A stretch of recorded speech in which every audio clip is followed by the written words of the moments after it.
ہم اپنے سماج اور سوسائٹی پر غور کریں، کتنے لوگوں کی زمینوں پر ہم نے قبضے کیے ہوں گے، کتنے لوگوں کو ہم نے اپنے پاور اور اپنی حیثیت سے دبا کر رکھا ہوگا، کتنے یتیموں کا حق مارا ہوگا، اور کتنے لوگوں کا ہم نے ناجائز فائدہ بھی اٹھایا ہوگا۔ ایک آدمی بیمار ہے، اس کی 2 لاکھ روپے کی زمین ہے، لیکن اس کی ماں بیمار ہے، باپ انتقال کر چکا ہے، بیچارہ اپنی ماں کا علاج کرانا چاہتا ہے، اس کی زمین کی قیمت 2 لاکھ روپے ہے، لیکن ہم اب خوش ہو رہے ہیں، کیوں؟ کیونکہ اس کی ماں بیمار ہے، اب وہ اپنی ماں کے علاج کے لیے زمین بیچے گا اور مجبوری میں 2 لاکھ کی زمین 1.5 لاکھ میں دے گا۔ ہم اس کی مجبوری کا فائدہ اٹھا رہے ہیں۔ اب وہ آتا ہے، بھائی صاحب میری ماں بیمار ہے، کیا یہ زمین میں بیچنا چاہتا ہوں، آپ لیں گے؟ آپ نے کہا لے لوں گا، لیکن آج کل زمین کی قیمت بڑی کہاں ہے، لاک ڈاؤن کے بعد حالت خراب ہے، یہ ہم نے بہانہ کرنا شروع کر دیا۔ ارے صاحب 2 لاکھ، ہم جانتے ہیں 2 لاکھ اس کی قیمت ہے، لیکن اس کے باوجود ہم جانتے ہی مجبور ہے 1.5 لاکھ میں دے گا، اور ہم 1.5 لاکھ میں لیتے ہیں اور وہ بیچارہ مجبوری میں 1.5 لاکھ میں بیچتا ہے۔ کبھی آپ کو ترس آیا اس کے اوپر؟ کبھی آپ کو ترس آیا کہ اس کی ماں بیمار ہے، چلو 2 لاکھ کی زمین 2.25 لاکھ لے لیں؟ کبھی سوچا 2.5 لاکھ میں لے لیں؟ ہماری زمین کی قیمت تو بڑھی جائے گی 2-4 سال میں، لیکن بیچارہ اس کی ماں کا علاج تو اچھا ہو جائے گا۔ کبھی ہمارے دل میں تصور آیا؟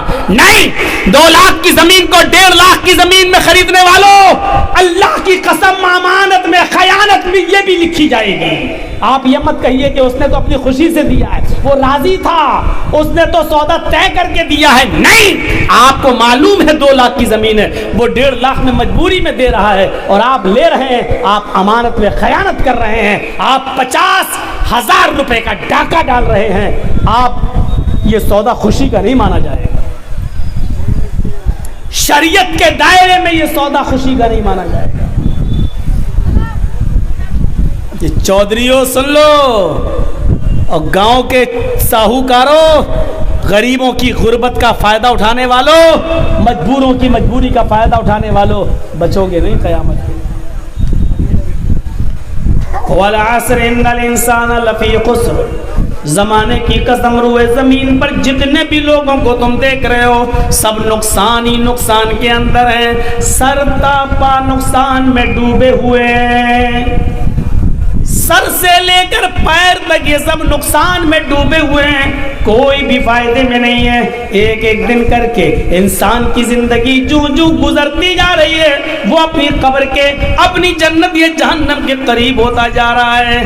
اللہ نہ کرے اگر دھیرے دھیرے یہ اپنی جہنم کے قریب ہوتا چلا گیا تو اس سے زیادہ نقصان اور کیا ہوگا، اس سے زیادہ خسارہ اور کیا ہوگا، اس سے بڑا انسان کا نقصان اور کیا ہوگا کہ وہ ایک ایک 2 سال گزارتا جا رہا ہے اور جہنم کے قریب ہوتا جا رہا ہے۔ اسی لیے میری پرانی تقریریں اٹھا کر دیکھ لو، کبھی میں نے اگر جنم دن منانے والوں کے بارے میں بولا ہے تو کیا بولا ہے، وہ آپ سینٹینس اٹھا کر دیکھ سکتے ہیں۔ جو لوگ اپنی اولاد کا، اپنے بیٹوں کا جنم دن مناتے ہیں، ویسٹرن کلچر سے، پشچمی سبھیتا سے پربھاوت ہو کر، پشچمی سبھیتا سے، مغربی تہذیب سے متاثر ہو کر کیا ہو رہا ہے، میرا بیٹا 4 سال کا، ہیپی برتھ ڈے ٹو یو، کیک کاٹتے ہیں، آج ہمارا بچہ 4 سال کا، آج ہمارا بچہ 5 سال کا۔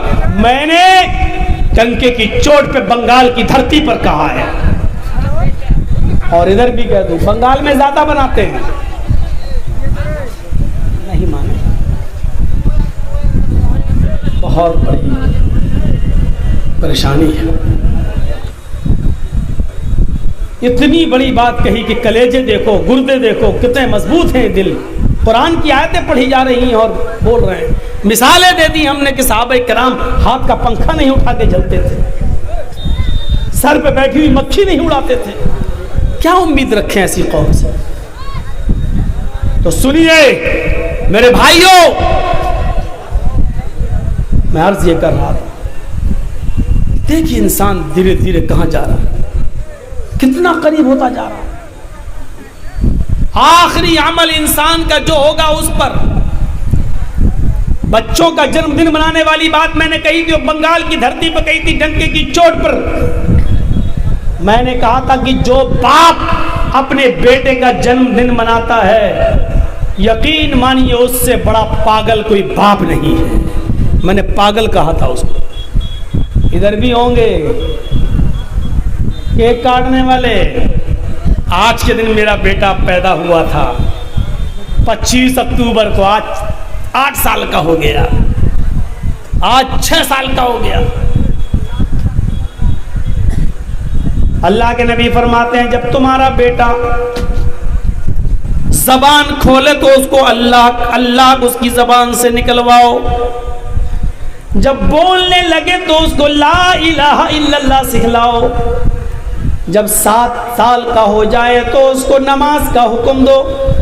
انگلی پکڑ کے مسجد میں لے جاؤ, کبھی پڑھے گا کبھی نہیں پڑھے گا. لیکن 10 سال کا جب ہو جائے اور نماز نہ پڑھے تو فضربوہم.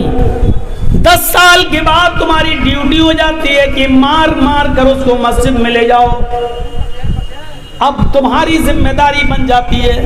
اللہ کے نبی یہ نہیں کہہ رہے 6 سال کا ہو جائے تو یہ مناؤ, 8 سال کا ہو جائے تو یہ مناؤ, کیونکہ نبی ایسے کام کرانا چاہتے ہیں کہ تمہارا بیٹا جیسے جیسے بڑا ہوتا جائے تو جنت کے قریب جاتا جائے, جہنم کے قریب نہ جائے. 7 سال کا ہو تو نماز کے لیے لے جاؤ اور 10 سال کا ہو تو مارو اگر نماز نہ پڑھے. یہ نبی حکم دے رہے ہیں یا ایھا الذین آمنوا قوا انفسکم واہلیکم نارا. اے ایمانو والو اپنے آپ کو بھی جہنم کے آگ سے بچاؤ اور اپنے اہل و عیال کو بھی جہنم کے آگ سے بچاؤ, اپنے بیوی بچوں کو بھی جہنم کے آگ سے بچاؤ. میرے پیارے ساتھیو, جہنم کی جاسوس تپش کی حالت یہ تھی کہ اس کو دیکھ کر اللہ کے نبی صلی اللہ علیہ وسلم جب اس دنیا میں آئے, جہنم کا منظر دیکھ کر جب اس دنیا میں آئے تو آپ نے جہاں بہت سے لوگوں کو ڈرایا تو آپ نے اس موقع پر اپنی بیٹی کو بھی ڈرایا. آپ نے کہا یا فاطمہ بنت محمد انقذی نفسک من النار انی لا اغنی عنک من اللہ شیئا. اے میری بیٹی جہنم کا عذاب میں اپنی آنکھ سے دیکھ کر آیا ہوں. اے میری بیٹی دنیا میں عمل کر اور اپنے آپ کو جہنم کی آگ سے بچا لے, اور میری لخت جگر اپنے آپ کو جہنم سے بچا لے. اور میری بیٹی اپنے آپ کو جہنم کے عذاب سے بچا لے. سلیلی من مالی ما شئت. اللہ نے مجھے دنیا میں جو مال دیا ہے اس مال میں سے تو جتنا مجھ سے لینا چاہے لے لے, جتنے کا میں مالک ہوں. اب میں نے تیری ماں نے جو کچھ چھوڑا ہے اور جو میرے پاس ہے میں دنیا میں تجھے یہ سب دے سکتا ہوں. انی لا اغنی عنک من اللہ شیئا. اور میری بیٹی قیامت کے دن میں اللہ کے عذاب سے تجھے نہیں بچا سکتا, اور میری لخت جگر اللہ کے عذاب سے میں تجھے نہیں بچا سکتا. میرے بھائیو اس احساس کو اپنے اندر زندہ کرو. اللہ کے رسول اپنی بیٹی سے یہ جملے کہہ رہے ہیں. ہم اور آپ کیسے بے خبر ہیں. ہم یہاں بیٹھے ہیں, ہماری اولاد سڑکوں پر کیا کر رہی ہے یہ کون سوچے گا. آپ رات کے 12 بجے اپنے بستر پر سوتے ہیں, آپ کا بیٹا 12 بجے تک آپ کے گھر نہیں آیا ہے, یہ کون سوچے گا.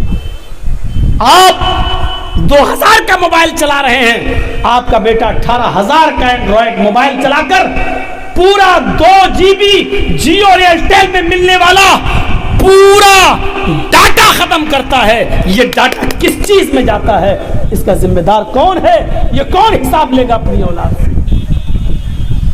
کون پوچھے گا, کس کی ذمہ داری بنتی ہے یہ. کیسے دیا ہے آپ نے وہ موبائل اپنے بیٹے کو. صاحب آج کل پڑھائی آن لائن چل رہی ہے, تم گھر پہ نہیں رہتے ہو, آن لائن پڑھنے کے بعد پھر موبائل کیوں نہیں لیتے ہو اپنے بیٹے سے. ارے مولانا صاحب میرا بیٹا 15-16 سال کا ہو گیا, اب نہیں چھین سکتا. کیوں, اب وہ تمہارا باپ بن گیا کیا. ہاں یہی سمجھ لو, سمجھ لو. نہیں, آج تم کہہ نہیں سکتے ہو اپنے بیٹے سے